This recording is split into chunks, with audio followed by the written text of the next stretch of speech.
Hello and welcome back to a very special episode of Idiots with Class. I am your host, Jeremiah. I'm also the host, Scott. Today we're going to be talking about one of our favorite hobbies, pipe smoking.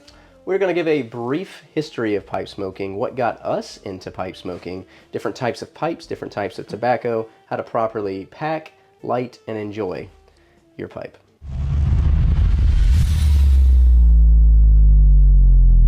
So pipe smoking was a very popular hobby of yesteryear. It was a way to relax. It brought people together. A lot of times after dinner, the gentleman would retire to the smoking parlor for a post-dinner smoke, cocktail, and philosophical conversation. Today's time is filled with so much stress and tension, and there's a lot of things I like about some of the older times. A lot of everyone slowed down. You had tea, you sat, you talked, you relaxed. Same with pipe smoking. You just sat there and pondered over philosophical things, looked out at the nature, the birds, whatever. And today is so full of tension. And I like the time before the tension, the pre-tension time. And that's why I consider myself very pretentious, because I like the relaxation of pipe smoking and just relaxing in general, having conversation before all the computers and everything. So Is that why you're wearing an ascot? I mean, yeah, I guess, yeah, sure. You look ridiculous. Take that off. Yeah, it's terrible. Trying to look good for the show. And Is that a tie? Wow. contrary to popular belief, pipe tobacco smoking is not really addictive. That's true. At least, not in our experience. I have smoked 5-6 days in a row every day and then stopped for 2 months. I don't crave it. I miss the ritual of sitting down and slowing down and enjoying a good, the flavor notes of the tobacco. But just like with anything, if you have a cocktail from time to time and enjoy it, or enjoy a fine whiskey, you're fine. But if you're drinking a fifth of whiskey every single night, then you have a problem. I suppose it could be addicting, but I've never had that issue with that. And same with cigars. Yeah, no, it's not addicting at all. And like I've not smoked a pipe in like the last 20 minutes or so. It's not addictive at all. And so it's not addictive. It's not really habit forming. It's nice to just sit down and just enjoy. So a lot of actually famous people have been pipe smokers, because it does kind of help you philosophically think, but also think through problems, and it forces you to kind of... A lot of famous thinkers. Thinkers? You could say. Yes, very much so. But allows you to kind of stop, ponder, and just think out through things. Like some of the world's greatest thinkers, Einstein, Oppenheimer, authors like Tolkien, C.S. Lewis, all pipe smokers. It's just... Dr. Seuss. Oh, really? For a good bit, yeah. He actually was a pipe smoker. A lot of people don't realize Walt Disney was a chain cigarette smoker. Terrible. But he was so busy, he never stopped and just relaxed. He was always running and coming up with new ideas and designing things. And he actually tried a pipe for a very short time. It was a couple days, couple weeks, I don't know, very short time. He tried a pipe and he threw it away. He said, I can't do this. I don't have time for this, and started chain smoking again. So the opposite of slow down is to not smoke a pipe. It forces you to kind of stop and just think about what's going on. You create ideas, you can write. With pipe tobacco, it's just tobacco. Tobacco's got like a lot of bad press, but it's because of cigarettes and all of the 4,000 chemicals they put in there. With a little bit of tobacco. With just a few flakes of tobacco. All these addictive chemicals. Whereas pipe tobacco is just tobacco that you can just put in your pipe and smoke it. I'm not saying it's healthy. Okay, that stuff is not healthy. What do you mean it's not healthy? Just like alcohol isn't healthy. But when used in moderation, like similar to tasting wine, there's different types of tobacco, and if done correctly, which is what we hope to talk about today, when done correctly, you can taste little notes and appreciate the different subtleties and complexities of the tobacco, just like you can with wine or a fine whiskey or even a good well-marinated steak. Ooh.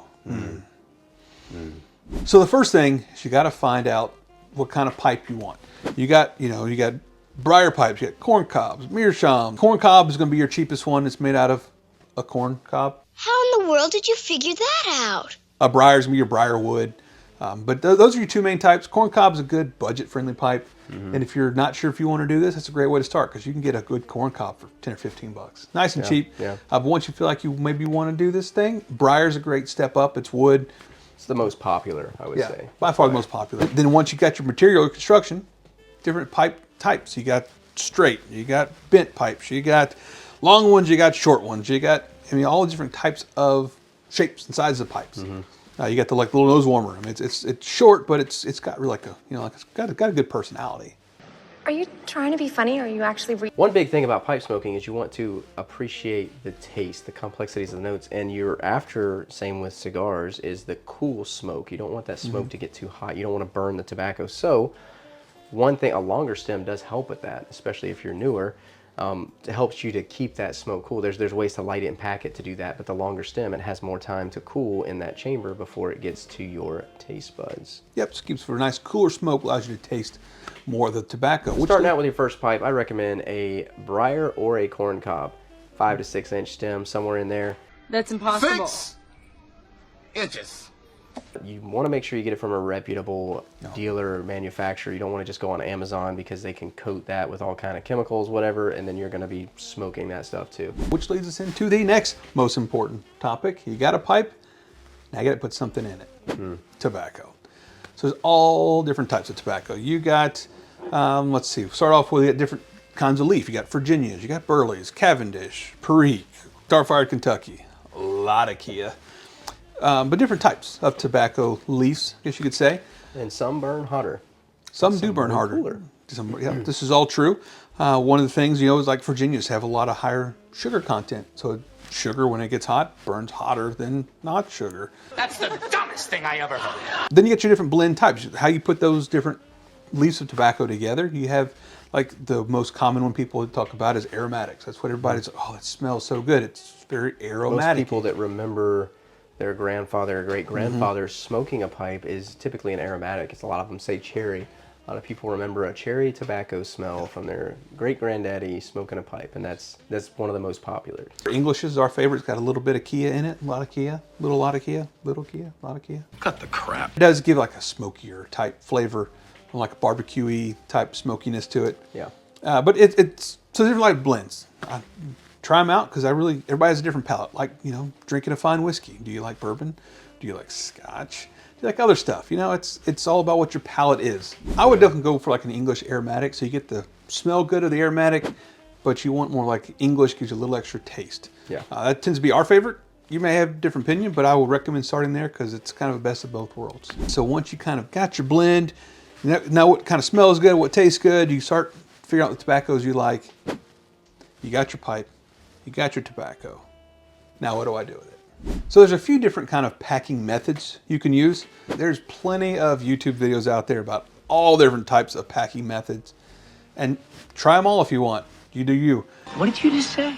The most common, easiest one is called the kind of the 3-stage fill method. You fill your bowl up and you push it down to about halfway. Then you fill it up again, push it down to about 3/4 of the way. Then you fill up again and push down the top.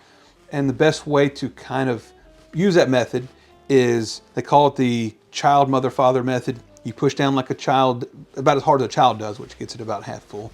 Then the next step, you fill it up, push it down like a mom does, and then you fill it up again and push it down like a dad does. So your pressure is increasing each time to kind of pack the tobacco in there pretty good. When you're packing, you don't want it to be like rock solid. You just Right. you want it kind of spongy, I guess you would say. Yeah, they say You want to give a little. You want to give a little, But not too much. Give a little, but it's also when you can put your mouth in the pipe and kind of draw in. It should be about almost like a not a Wendy's Frosty, but a little bit more of a watery milkshake. You want a little bit of resistance, but not too much. Right. You don't want the pipe to feel empty. Right. You don't want to just want it to not pull air at all. You want some resistance. Yeah. Just a little bit of resistance. It's very easy to overpack, underpack. That's probably where most of the art of pipe smoking comes into play, is packing. Because if you pack it too tight, it's going to burn really hot. You pack it too loose, you'll burn through it really quick. Yeah, and just like the coffee, we were talking about coffee, how to make it less acidic. A lot of people over acidify. They make their coffee too acidic or bitter, or they burn it. Same with tobacco. To get the most out of that, you want to make it cooler. You don't want it as hot. You want to get it just hot enough to extract the flavor. You don't want to, most people just burn it and it tastes like an ashtray or something. You don't want that at all. And if you've had a bad experience with that, typically or likely that's what you've done. It's very easy to do that. So you want to just heat it enough to extract that flavor out of there. It's probably not even going to put off that much smoke. It's going to be a small amount of smoke. If it's putting up a ton of smoke, it's probably way too hot. Once you get your pipe packed, you gotta light it. This is the purest way. There's something about it, just striking a match and lighting your pipe. There's just something romantic about it. But what you typically do is you will light the match and let the end of it burn off all that phosphorus or whatever's on the end. Correct. Kind of let it burn down to the wood, and that'll give you the most natural tasting. Right, you do not want to light your tobacco with the phosphorus. You want to let that burn off. Just use the wood. Yep. You also got like a Zippo, your just lighter fluid type lighter. I don't like it. I can smell it. I've never had a problem with Zippo. Liar. You also have soft flame butane, which is I think what most people tend to prefer because it is a nice clean smoke, but if you're outside, your match is going to do absolute jack squat. I just poured water all over myself.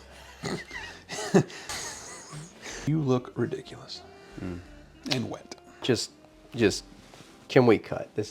The one thing I think every pipe smoker can pretty much agree on, don't use a torch lighter. While it's great for cigars, it's going to burn the mess out of the pipe. So don't do that. Don't want a hole in your pipe. At least not on the bottom. You want that hole in the top. Yep, and you don't want to. You do want one on the bottom, but kind of just don't use a torch. Don't use torch. So you got your pipe, you got your tobacco, you got it packed. You have the tool with which to light the pipe with. Now, how do you do it? Similar to a cigar, is you want to make sure you get the whole thing lit. A lot of people will make the mistake of only lighting part of the pipe, and that's going to make it go out really fast. Evenly. So you want a nice even circle, and so what do? You have to light it twice. Little known fact. You have the first light, which is also called the fake light, aka char light. Char light. Yep, it's also a false light because you're going to light it, but that's really about it because what it does, tobacco expands. When it gets hot, it gets bigger. See, now you're just talking nasty. So what you do is you kind of light the top to let that tobacco expand, and that will allow the heat to kind of start to do its thing. Start to warm up everything, yeah. It's like pouring hot water into your coffee mug before your coffee. It heats the mug up and just kind of gets things ready. Once you have the first light, you will use what we call a tamper. The next tool you're going to need in your tool belt for this is just simply something to push tobacco down with. So you can use your thumb, but thumb on hot tobacco, you might burn it a little bit. Don't recommend it, Yeah, but it don't is a recommend. method. 1 star. Awful experience. So you get the false light it, push it down, and then light it for real. The real light, what we like to call. The Yep. true light, the opposite So you of got the false. fake light, now you have the real light. But make sure, like a cigar, get the whole thing lit, get a nice red cherry going on there, and make sure the entire bowl is lit on the top. It's important to hold the flame above the pipe and draw it down. While you draw on the pipe, you're pulling the flame down into the bowl. You don't want to just shove it down in there and light your pipe on fire, burn a hole in your pipe, or also get the tobacco too hot. And then when you're drawing the flame down, you don't just want to hold it down. You just kind of lightly, you draw, quick puff, quick puff, quick puff, and you're heating it up slowly so you don't burn it. It's the whole purpose of this segment is how not to burn your tobacco. So you want to slowly warm it up and then slowly light it. Think of like smoking. You're smoking, well, you're smoking a pipe, but you're like smoking meat or something. It's a very slow process, and the whole purpose is not to just burn it and char it. You want to very lightly heat it up and then slowly heat it up and extract the flavor. This is delicious. Yep.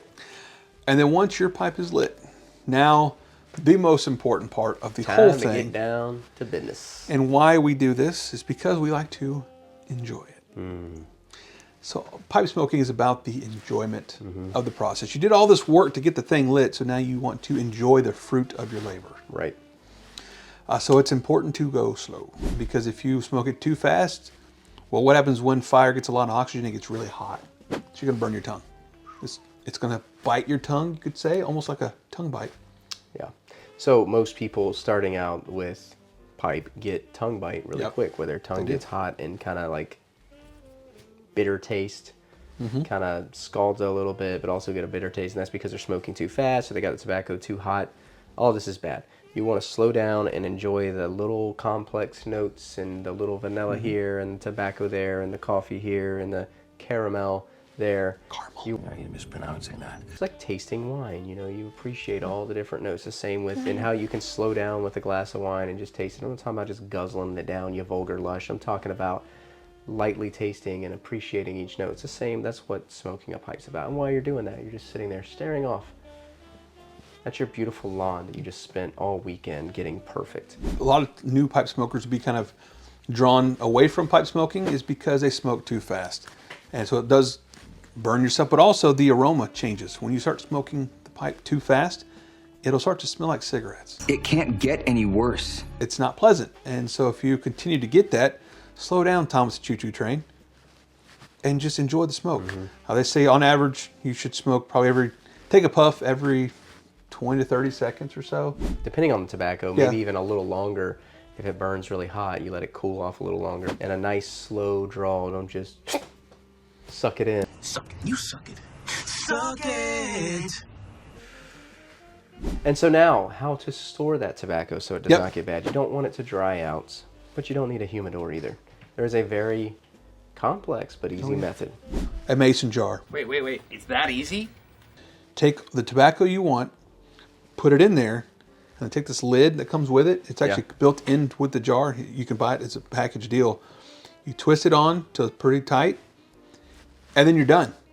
Most important thing people forget to do, though, is to label it. Put like what tobacco it is, because sometimes you may have 400, 500, 600 jars, and you forget what's in each one. They all look remarkably similar. They do. The biggest thing is put the date on there. Yeah. Because like a fine wine, tobacco will taste better with age.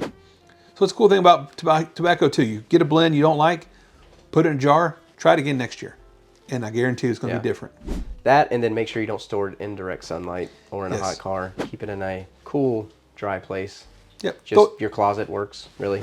So in summary, you want to select a good pipe. Briar is great. Corncob if you want to save a little bit more money. 5 to 6 inch stem probably. You can go with a longer stem if you want. Get a good tobacco to start with. Make sure that pipe is not from Amazon or something similar, or a gas station. Go get a quality tobacco pipe from a tobacco pipe retailer, brick and mortar, or an online store. Get a quality tobacco. You might not like what you first try, but a lot of people do like English aromatics, so start out with something like that possibly. Comment below, we can recommend some if you would like some recommendations. There's plenty of people out there with there's a ton of reviews on different ones, but some recommendations starting out with. Make sure you don't get that tobacco too hot. Take your time, relax. It's all about just like our coffee making experience, it's about the ritual. It's about slowing down and enjoying the process. Enjoy the process of packing the pipe and lighting the pipe and enjoying the pipe. It's not meant to be a quick thing. You're not taking a quick cigarette smoke break. You're sitting down and enjoying all the flavor notes and just pondering on life. And a great thing to do while doing that is just watch more videos of our channel. It's a great entertainment source. If your brain cannot think of content, we've already done that for you. You're welcome. You're welcome. So in summary, remember the 3 L's of pipe smoking: loading, lighting, and liking. And while you're liking that pipe tobacco, go ahead and like this video. That's right. And subscribe. And comment below. And comment. And if you don't, there's really nothing we can do, but we're not going to like that about you. If you don't subscribe, we're not going to like that about you. Not at all. So it's the classy thing to do to subscribe. If you don't subscribe, you're basically like a school on Saturday morning. No class.